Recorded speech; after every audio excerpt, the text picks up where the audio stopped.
আসসালামু আলাইকুম everyone, welcome to couple cookery. আজকে আপনাদের সাথে শেয়ার করব কিভাবে মাত্র 1.5 কাপ মিল্ক পাউডার দিয়ে 1.5 কেজি গোলাপজাম মিষ্টি বানানো যায়। এই মিষ্টি বানাতে আমি কোনো ডিম ইউজ করব না। আজকের এই ভিডিওতে কিছু টিপস শেয়ার করব যা ফলো করলে মিষ্টিটা চুপসেও যাবে না এবং এর ভিতর শক্ত হবে না। মিষ্টির ডো বানানোর জন্য একে একে নিয়ে নিচ্ছি 1.5 কাপ মিল্ক পাউডার, 2 টেবিল চামচ মিহিদানা সুজি, 1 টেবিল চামচ ময়দা, 1 চা চামচ বেকিং পাউডার। সবগুলোকে ভালোভাবে মিক্স করে নিচ্ছি। এখানে আমি 8 টেবিল চামচ নর্মাল রুম টেম্পারেচারে রাখা লিকুইড মিল্ক দিয়ে ডোটা বানাবো। লিকুইড মিল্ক আপনাদের একটু কম বেশি লাগতে পারে। আপনারা যারা এখনো আমার চ্যানেলটা সাবস্ক্রাইব করেন নাই, প্লিজ আমার চ্যানেলটা সাবস্ক্রাইব করে ভিডিওটা লাইক, কমেন্ট এন্ড শেয়ার করবেন। ডোটা ঠিক এইরকম সফট হবে। ডোটা রেডি হয়ে গেছে। দিয়ে দিচ্ছি 1/2 টিস্পুন বাটার। ডোর উপরের অংশ একটু লাগিয়ে নিচ্ছি। ফিল্ম দিয়ে ঢেকে 15 মিনিটের জন্য রেস্টে রেখে দিচ্ছি। ফিরে এলাম 15 মিনিট পর।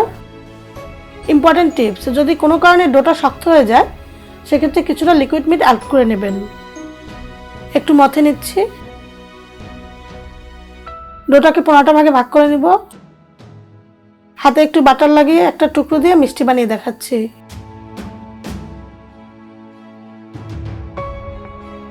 খেয়াল রাখবেন মিষ্টিতে যেন কোনো ক্র্যাক না থাকে।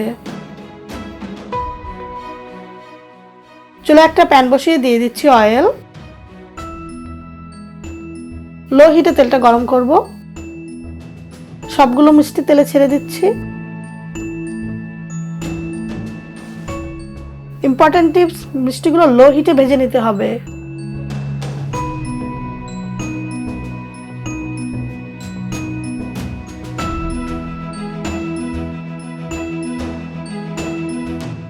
এগুলোকে মাঝে মাঝে উল্টিয়ে দিতে হবে।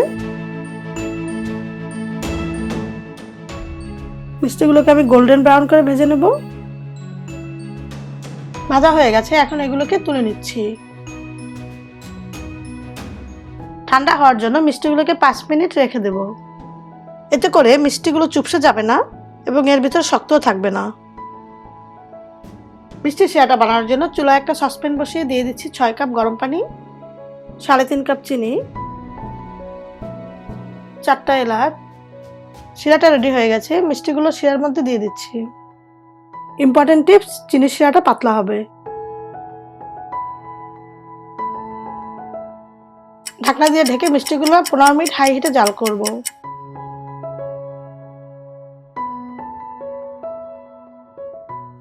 ফিরে এলাম 15 মিনিট পর।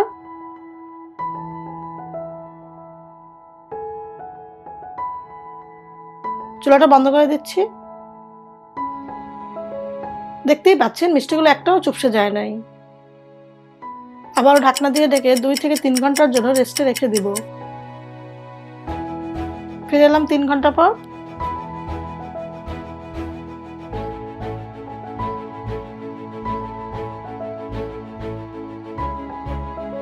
মিষ্টিগুলো ফুলে ডাবল হয়ে গেছে।